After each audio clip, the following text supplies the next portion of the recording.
friends, and welcome back to my channel. In the last video, I talked about my fibroid journey up until right before my operation, and in this video, I'm just going to continue from that point. So if you haven't watched the last video, I would recommend you go and watch it and then come back to this one. Okay, let's get started. A few days before the operation, I went to the hospital and I had to do some blood work. I believe this was so that they could get my blood type in case I needed a blood transfusion. During this appointment, I got a blue and white band that I had to put on my arm, and I was not able to take this band off until the day of surgery, or else they would not operate on me. And the nurse also gave me some antibacterial soap that I had to use the night before surgery and the morning of surgery. The day before the surgery at 1 p.m., I had to take a laxative, and then at 2 p.m., I had to go on a clear liquids diet. I will include an image of the things that I was allowed to have, but it was like water, tea, apple juice, jello, and then after midnight, it was recommended that I only have like water and Gatorade. And then 3 hours before the surgery, I was not supposed to have anything. No liquids, no solids, not even any water. In the days leading up to the surgery, I also made sure that everything was clean and tidy. I ordered groceries and I packed my hospital bag with some travel-sized toiletries, some change of clothes, phone chargers, headphones, a word search book, a coloring book, some coloring pencils, and anything else that I felt like I would need while I was in the hospital. One thing to note, during my research, there were some people saying that they took cough drops to help with their sore throat after having the breathing tube in during the operation. I took cough drops, but I was not allowed to take the cough drops that I brought because they're considered to be a drug, and I was taking other medicines after the surgery. So the hospital actually had to give me a cough drop from the hospital. I was not able to take my own cough drops. The morning of surgery, I woke up. I didn't have to wake up super early because my surgery wasn't until 9 a.m. But I woke up, I got myself together, I took another shower with that antibacterial soap. And for this soap, I was only supposed to use it from the neck down and to avoid the private areas. So not the face, not the hair, not the private areas, but everywhere else. I went to the hospital, I checked in, and I went through registration. And then I went to the pre-op area where I had to sanitize my body again. They gave me the sanitizing wipes, and I had to wipe down my whole body from the neck down. And then I put on my gown, my compression socks, and unfortunately, I got my period like 2 days before the surgery, so I was still bleeding, and the nurse gave me some mesh underwear and a pad. After that, I waited in the pre-op area for about 2 or 3 hours. During that time, different nurses and doctors came in. The pre-op nurse came and she attached the ports for the IV, and she also gave me the sticky patches that would connect me to the machines during surgery. She gave me a cocktail of medicine that the doctor had ordered. I remember there was an anti-anxiety pill, and then there was something for nausea. I don't remember if there was anything else in there, but I know there was definitely something for nausea and anxiety. And after taking it, I felt so much more at ease. I actually took a little nap while I was waiting, and my family was able to wait in the pre-op area with me, so I had company as well. Aside from the pre-op nurse, I also talked to the anesthesiologist and one of the surgeons. I think she was the surgical assistant, and they just came to introduce themselves and to answer any questions that I had. And then, of course, I talked to my main surgeon Before the operation, he gave me kind of a summary of what they were going to do and answered any questions that I had or that my family had. And then before I knew it, it was time for surgery. The nurse gave me something to put me to sleep through the IV, and they wheeled me off to the operation room. I don't really remember much that happened after she gave me the medicine to put me to sleep. All I remember is waking up. When I was fully awake, the first thing I remember is that I didn't really feel a lot of pain at first. I was taking a lot of medicine and they gave me a lot of numbing, and of course the anesthesia hadn't completely worn off yet.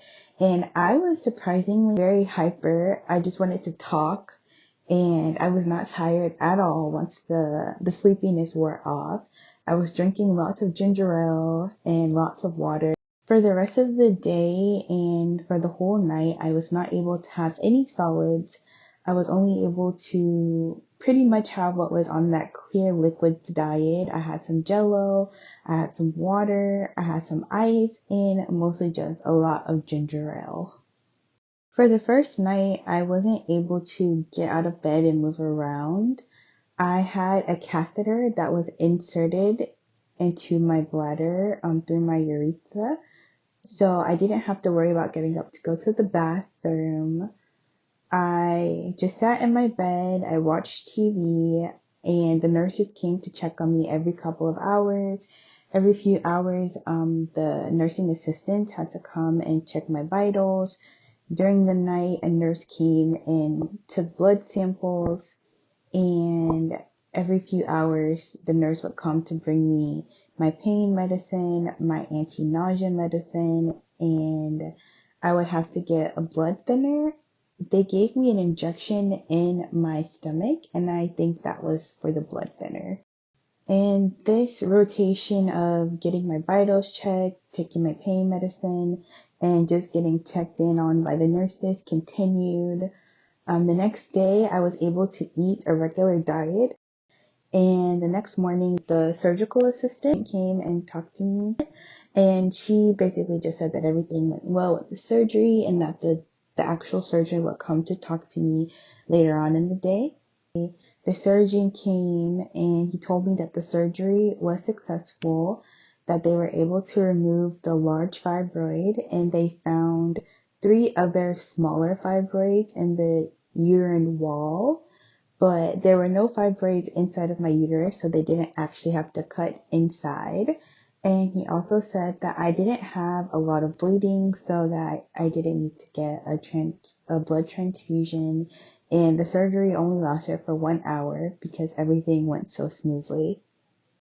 Before the operation, I requested to see pictures of the fibroids afterwards, and so the surgeon showed me the pictures, and my fibroid was huge. It was so big that it had to be held with 2 hands. And then the other 3 fibroids were very tiny. I spent the rest of the day in the hospital. The nurse came in and encouraged me to walk a bit. First, I walked from my bed to the door and back, and it was really painful. Even though it was short, it felt very long. And then during the nighttime, the nurse removed the catheter, so I had to get up and go to the bathroom, and that was also painful. The first couple of times that I went to the bathroom, it was very uncomfortable, but the more that I went, the more comfortable it became, and I had to get assistance from the nurse. Anytime I got out of the bed, the nurse had to assist me because I was not supposed to be walking on my own. And I even sat in the recliner in my hospital room. There was a recliner, and so I sat in the recliner for a couple of hours. And then I spent another night in the hospital, and it was the same as the previous night. I got my vitals checked every few hours. The nurse came to bring me medicine every few hours. The only difference this time was that since I was drinking so much water, I had to go to the bathroom pretty often, so the nurse was having to come to help me to the bathroom as well. And the next morning, the surgeon came again to check in on me, He removed the bandage that was covering my incision, and I was finally able to see it for the first time. And the surgeon told me that as long as my vitals were good, I should be able to be discharged. And I was having some problems with my red blood cell count being low and my blood pressure being a little low. So I was monitored for a few more hours, and then I was able to be discharged.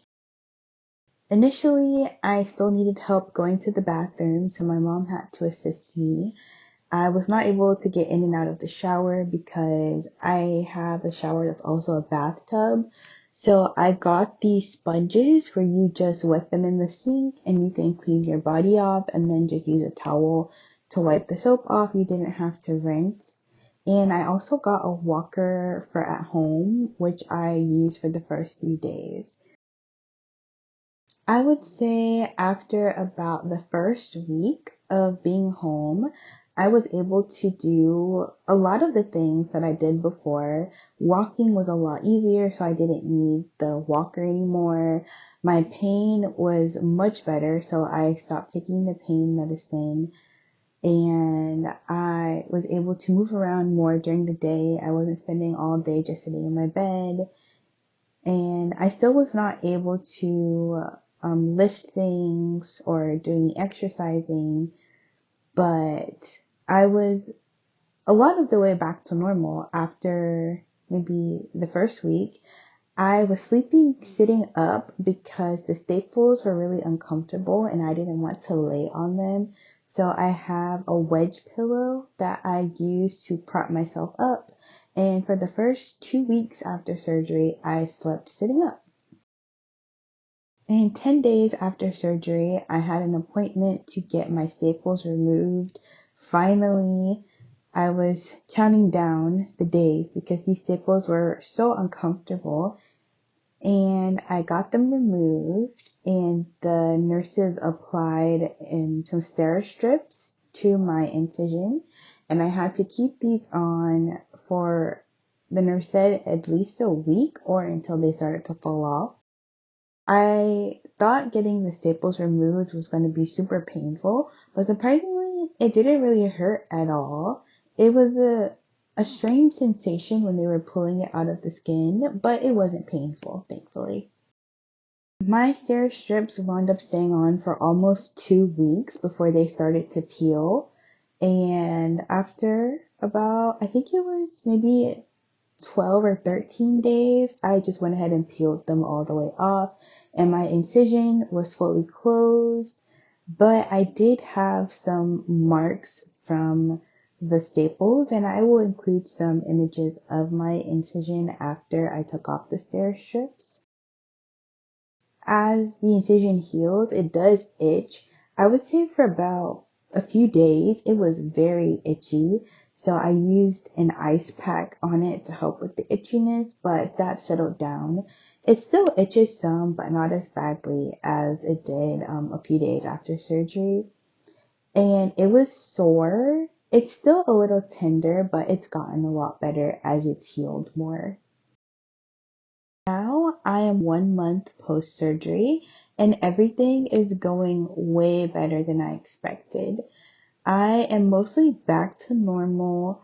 I'm able to get in and out of the shower. I'm able to walk. I've had a couple short outings. I do notice that I get tired more easily. So when I go out, I try not to be out for very long. I'm very grateful to my parents because they were monumental in helping me when I came home from surgery and even when I was in the hospital.